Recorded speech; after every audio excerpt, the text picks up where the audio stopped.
line. We also have 25% of our children going hungry every day. Sahabat, bertemu lagi dengan saya Ferdinand Hutahayan. Kali ini monolog kita mau membahas tentang pidato atau statement Pak Prabowo Subianto sebagai Presiden Republik Indonesia pada pertemuan G20, pertemuan negara-negara G20, negara-negara maju. Artinya Indonesia sudah digolongkan sebagai negara maju. Apa yang mau digarisbawahi dari pernyataan Pak Prabowo Subianto pada acara pertemuan KTT tingkat pemimpin-pemimpin dunia G20 tersebut? Ada dua hal. Yang pertama adalah tentang kemiskinan dan kedua tentang kelaparan.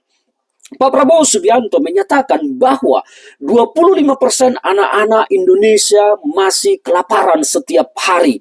25% kalau kita bicara tentang angka anak-anak Indonesia, kita ambil menggunakan data yang ada, jumlahnya sekitar 82 juta orang. Jadi kalau 25% dari 80 juta orang ini, 82 juta orang ini, angkanya sangat besar. Angkanya sangat besar sekali. Lebih dari 20 juta orang anak-anak kita berarti dalam kondisi lapar setiap harinya. Itu yang pertama. Yang kedua, tentang kemiskinan. Pak Prabowo Subianto mengatakan dirinya terpilih sebagai Presiden Republik Indonesia, negara keempat terbesar di dunia, negara keempat terbesar populasinya, dalam ancaman kelaparan dan kemiskinan. Dua statement ini bagi saya adalah suatu warning yang sangat mengerikan bagi Indonesia, peringatan yang sangat deras, sangat berat bagi negara kita.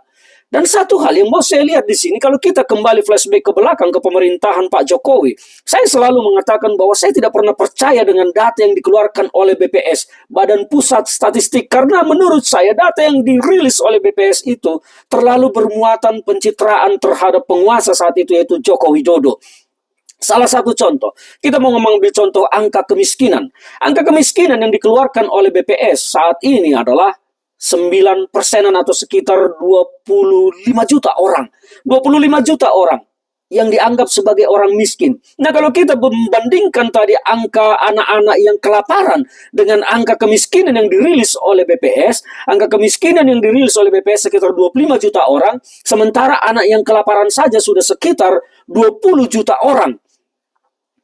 Artinya apa? Ini kan data BPS ini patut diragukan. Yang kedua tentang standar kemiskinan. Indonesia menerapkan standar kemiskinan itu yang tidak memiliki pendapatan di atas 1,9 dolar. Rendah sekali. Rendah sekali.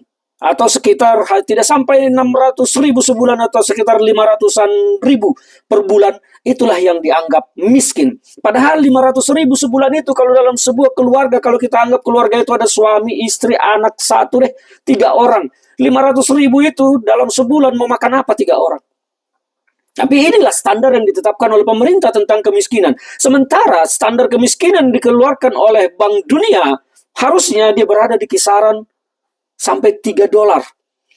3 dolar per kapita.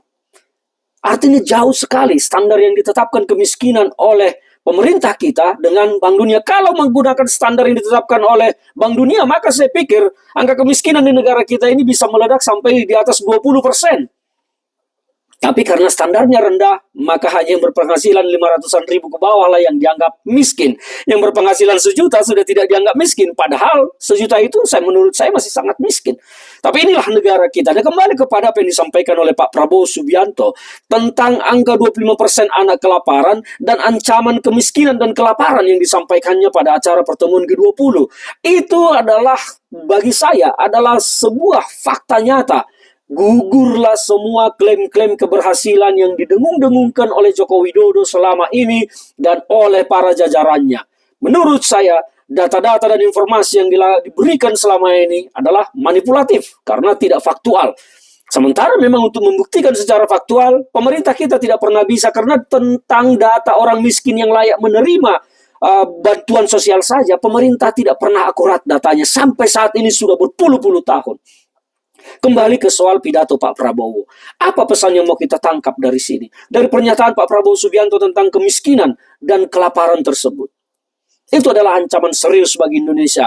Nah, kalau sekarang Republik Indonesia diurus dengan cara-cara yang tidak baik, tidak benar, maka ancaman itu sesungguhnya akan terjadi tidak lama lagi.